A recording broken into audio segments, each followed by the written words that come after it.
By 7 a.m., the small village of Sabola Kebele is already buzzing with activity.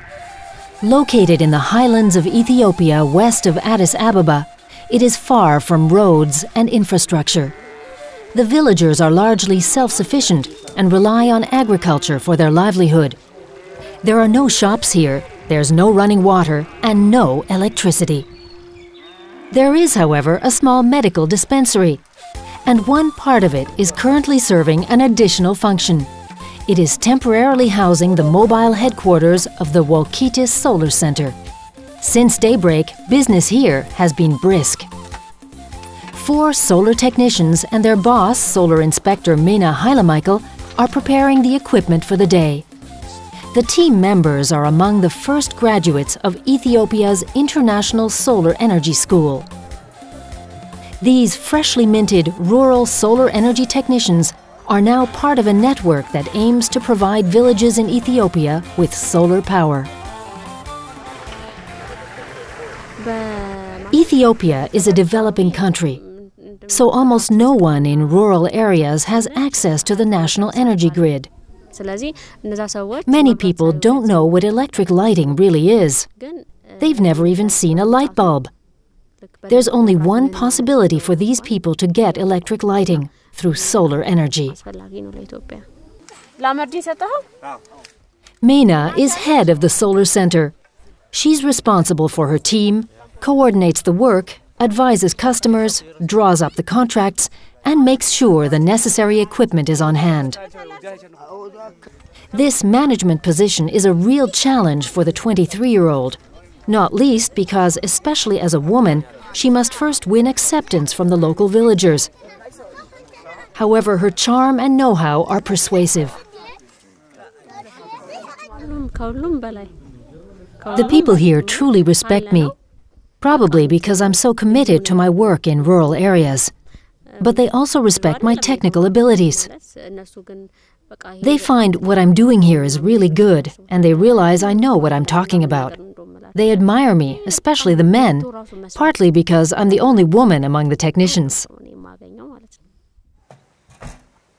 Work at the solar center is anything but routine. Of course, Mena is already familiar with the basic challenges in the region. Local families here live in round huts called tukuls, which are fairly large and up to 7 meters high.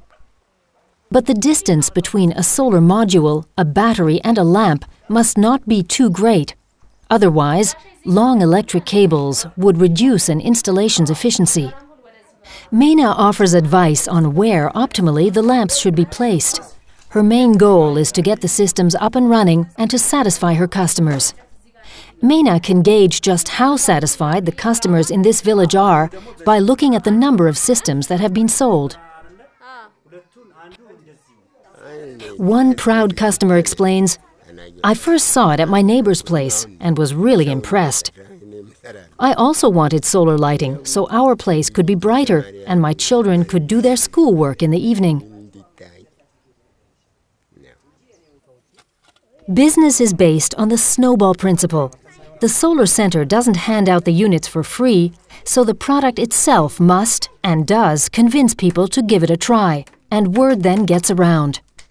This new trade that's on the cutting edge has opened up a whole new branch of economic possibilities in Ethiopia.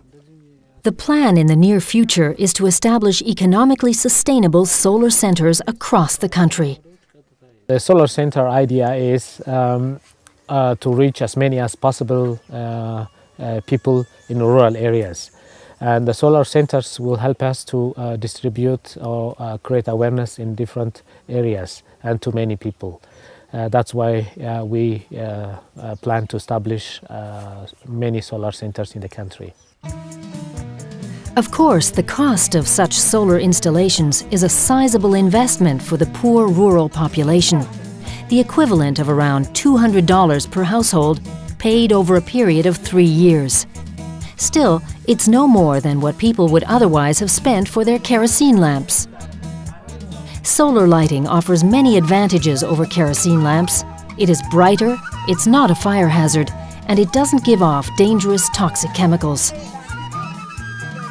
The solar systems are financed by a revolving loan fund. This microfinancing means the villagers can afford to pay for their systems gradually, in installments. Giving for free is like losing the value.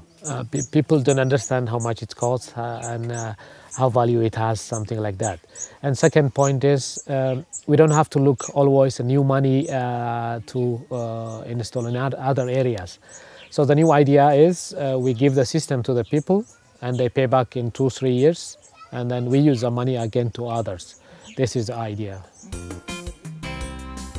Members of the solar team work together smoothly and efficiently. It doesn't take them long, and then there's electric light in this hut for the very first time. Before heading off to the next installation, the technicians explain how the system works and how the new owners can determine when the battery is still charging and when it's full. If problems arise, a service team will be able to come and help. The system is registered in a so-called solar passport, as are the name of the owner, the payments, and the scheduled maintenance checks. Our plan is to have about 50 solar centers in the country. Almost our speed can show me this, that we can do it in some years.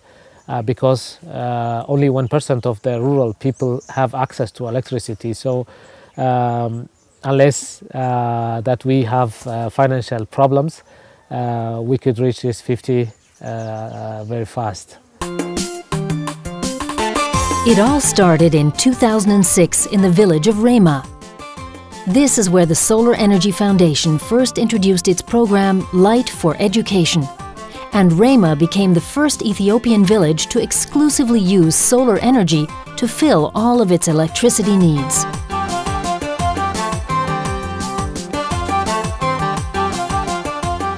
Rema also became the headquarters for the International Solar Energy School. Its study program to produce solar energy technicians is unique in Africa. This is where Mena and her team received their training. This pilot project has come a long way over the past few years. A solar water pump in the valley means the arduous, hours-long trek to retrieve water is no longer necessary. The time saved is especially important for the children. Many more of them can now regularly attend school, and at night, the huts are no longer enveloped in darkness. The village people now have the option of continuing to do some work at home, and the children can study their lessons.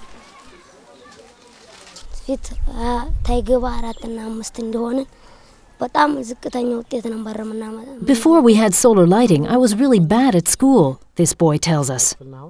But now I get good marks because I can study at night.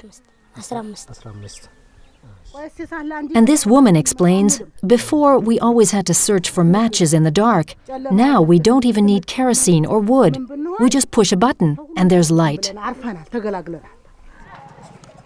The rural solar energy technicians want to bring the same kinds of benefits to the entire country. And every new group of graduates will be setting up new solar centers. Mena has no doubts about the success of the project. She sees the results every day. Each morning, new customers are waiting outside her mobile solar center. They're worried the team might leave and move on to the next village before they've been able to order their own solar system and have it installed.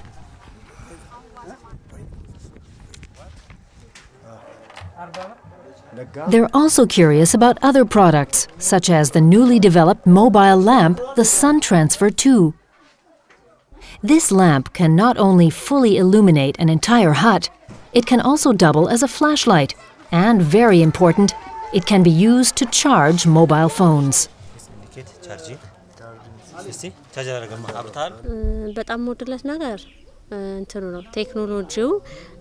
It makes me happy that people's lives here can be changed so easily by solar power.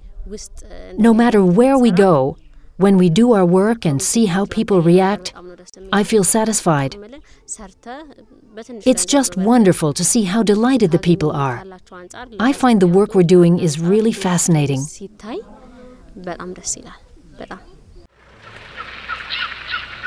Helping people help themselves is the motto of the Solar Energy Foundation. With proper training for technicians, the creation of solar centers, and financing via the revolving fund, the cornerstone is laid for a sustainable, countrywide solar industry. A brighter future for Ethiopia, that's the goal. And that future is already here.